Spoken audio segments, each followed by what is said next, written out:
gonna take you back to the past to play the shitty games that suck ass. He'd rather have a buffalo take a diarrhea dump in his ear.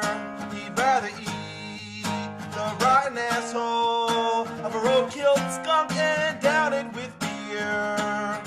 He's the angriest gamer you've ever heard.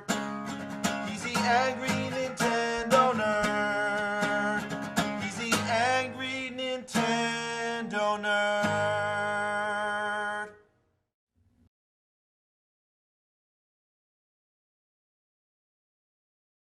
Wally Bear and the No Gang. Now the first thing that baffles me about this game is the actual cartridge. I mean, look at this. It doesn't look like any other NES game.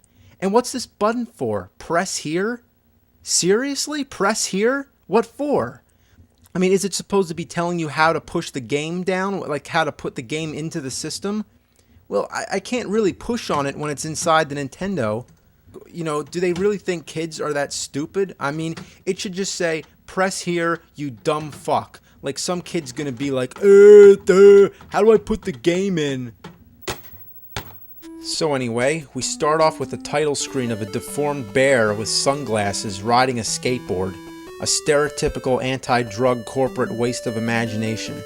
You can choose between 1 and 2 players, if you're lucky enough to have a friend who would actually play this piece of shit with you. Okay, here's the plot. You're the ultra-hip skateboarding schmuck Wally Bear. Your Uncle Gary Grizzly wants you to gather up your straight-edge friends and head over to his house for a party. Wally must reach his uncle's house before dark, or at least before the timer runs out, for he loses all his lives. But every bird and attack dog on the block wants you dead, and there's not a whole lot you can do about that besides just jump for your life. You can get items like pizzas, frisbees, or hubcaps to throw at enemies.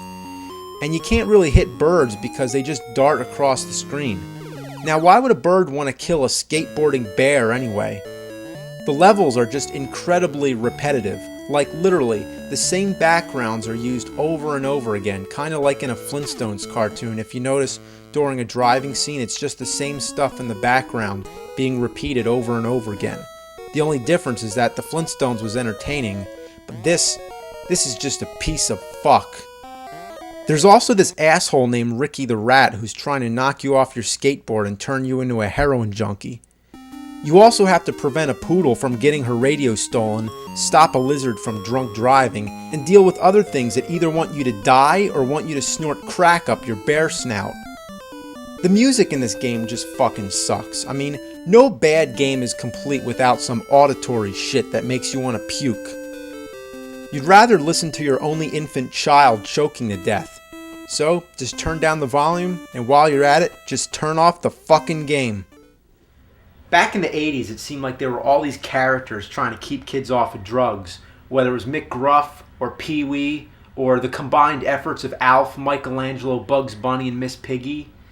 And this game, I'm sure it didn't help kids stay off drugs at all. In fact, I'm sure the people who made it were on something. So avoid it at all costs, unless you are fucked up on drugs. So in that case, let's say no to drugs, and let's say no to this fucking game. He's the angry Nintendo nerd.